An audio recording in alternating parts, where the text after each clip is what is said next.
this past week. Now, you made a very accurate prediction. You said on this podcast last week, I asked you what's going to happen in the super middleweight fight between the Calebs, Caleb Plant versus Caleb Truax. The fight, I don't think anyone's been waiting for, but they clashed, and you accurately said, who the fuck cares? He's going to beat the shit out of him, and Caleb will win. Well, you were correct. One of the Calebs won, and it was the one you predicted, Caleb Plant. It was the one I predicted. I actually feel like my prediction was like a little off because he didn't beat the shit out of him. He beat him up. Like, maybe I'm splitting hairs here, but you wouldn't look at that fight and say Truax got a whooping or a beating. He got a boxing lesson. I think that's fair to say. He didn't win a round. But man, whether it was, there's talk of a hand injury or there's talk of, Plant's just got a very defensive style. It was a very uninspired performance. And what made me even madder, because we knew coming in that Caleb Plant was going to be. How fun his girl is? Yeah, it made me upset too. She's so Caleb Plant. She's bad. Kudos to Caleb. She's bad. I don't dispute that. But here's what I do dispute. He comes in, we knew he might have a defensive first style. That's fine. That happens. People win world championships like that. He won a world championship like that. He's a world champion. He's defending his title. But to be a guy who makes your claim as somebody who's good at talking shit, and then to afterwards talk no shit, when you have the biggest pay-per-view star in the division looking for title fights in your weight class and you have a fucking title, that's a huge missed opportunity. Am I wrong, Jesse? Yeah, and not only is he in your division, but he called you out. Like, he wants to fight you. He's watching. Hold up your belt. Say, this is mine. This is my weight class. And you're not going to take this from me. That's all they need. That's all they need. Mm-hmm. They don't need, because they need enough audio for a fucking commercial. I will say this, though. I am wondering if his team told him not to do it on purpose, because who has been talking trash is Benavidez. Benavidez has come out.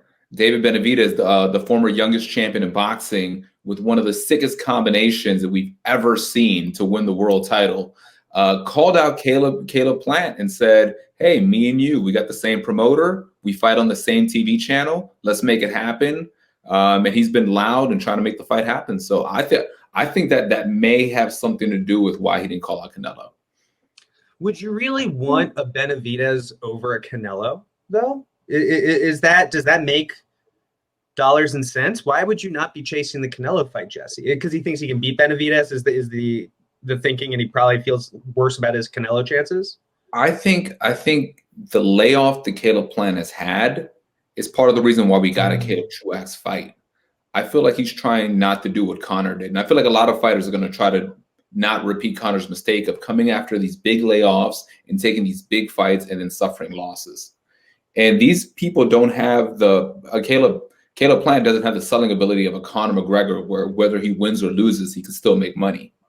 So let's go ahead and build you up slowly. We get the Caleb Truax first. We get the Benavidez next. And then we're saying this like David Benavidez is a guaranteed win. He's a bad putting Truax in the same conversation is not even respectful, right? Like, you have such a good shot. That's a 50-50 fight, in my opinion, just off the top of my head, Benavidez and Plant.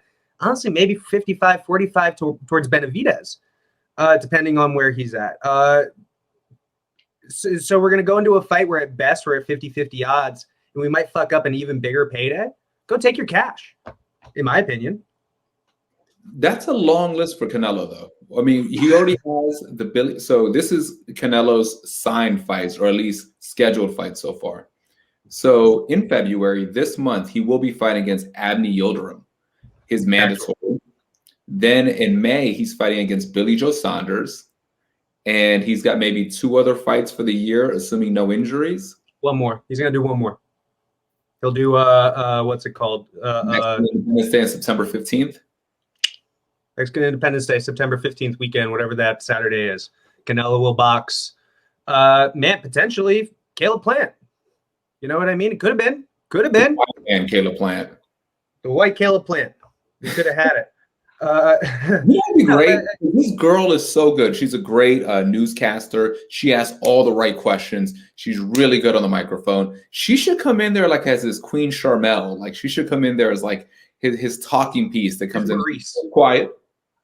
What was that? is Maurice to the Miz. Yes, yes, yes, It yes. makes it work. At least for the Miz, it always made it work to have Maurice there because it was like, no, that's literally my Playboy model wife. That's literally we go home and fuck. And so that means that you have to respect me because I was able to land her. So something's going on here that you don't understand. There was always that feeling, wasn't there? With me at least. I don't know. I always felt like the Miz is like that corny dude who always got the hot girls. You see what happened. Anyway, Yeah. weak undercard. You know, all due respect to all the guys who were on it, but can you tell me anybody who was on it? You know, we didn't talk about any of these fights, and we were looking for fights to talk about. And we 100%. still couldn't find anything where we were like, let's go. Did you happen to hear the commentary where it just seemed like, man, if I didn't have to pay a mortgage, I wouldn't be here right now? So that's them saying like, hey guys, our job might seem cool, but sometimes you got to sit here through this bullshit for hours and hours and hours.